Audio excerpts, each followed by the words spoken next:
Bonjour et bienvenue à cette troisième partie de l'étape 6.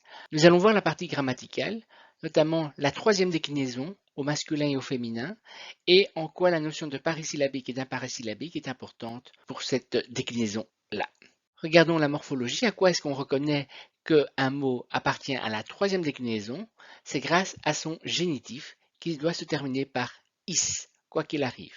Un exemple, nous avons le mot arbore au nominatif. Au génitif, ce sera arboris.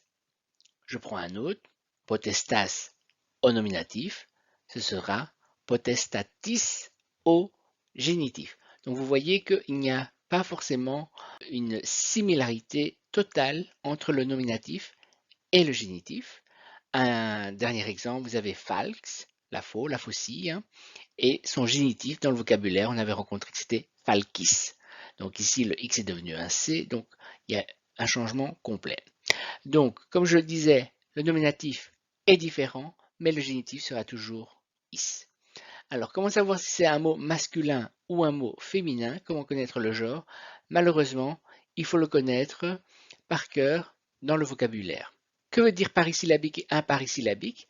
Parisyllabique veut dire tout simplement qu'il comporte le même nombre de syllabes au nominatif et au génitif. Alors que imparisyllabique, vous l'aurez compris, c'est que le nombre de syllabes est différent. Prenons un exemple tout de suite. Vous avez finis au nominatif et au génitif, c'est finis. Donc ici, nous avons bien deux syllabes au nominatif et au génitif, nous avons également deux syllabes. Donc c'est bien un parisyllabique. De l'autre côté, regardons arbore et on a vu tout à l'heure que son génitif était arboris. Donc dans arbore, j'ai bien deux syllabes, mais que dans arboris, j'ai trois syllabes. Donc il est bien un parisyllabique. Nous allons voir l'importance après, hein. Et il y a également des faux imparisyllabiques. Donc, ils ont bien des syllabes différentes, mais ils vont se comporter comme des paris.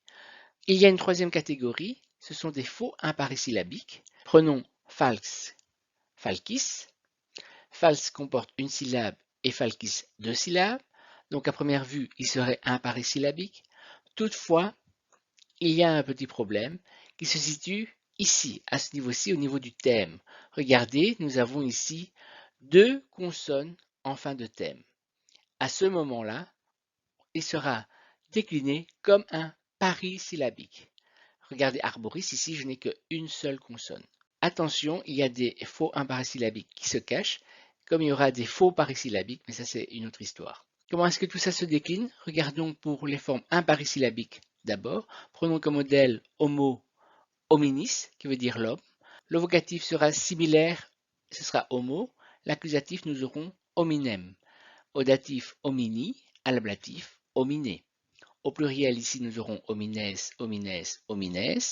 Au génitif, pluriel, hominum. Datif, hominibus. Ablatif, hominibus. Pour les formes parisyllabiques maintenant, regardons le modèle navis, qui veut dire le bateau, le navire. Au génitif, on le sait, il doit être terminé par is, donc ce sera également navis. Au vocatif, similitude, donc ce sera navis. Ici, on avait hominem, donc ici, on aura navem. On avait homini, ici, on aura donc navi. On avait hominé, on aura navé. Pour le nominatif pluriel, on avait homines, donc on aura naves. Vocatif, naves. Accusatif, naves. Au génitif, on avait hominum.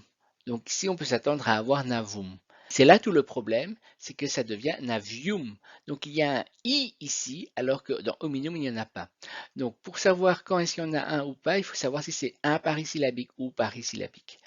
Le datif, tout simplement, on avait hominibus, donc on aura navibus. Et l'ablatif, hominibus, on aura navibus. Donc le problème se situe bien à ce niveau-ci, où il y a bien une différence de génitif pluriel.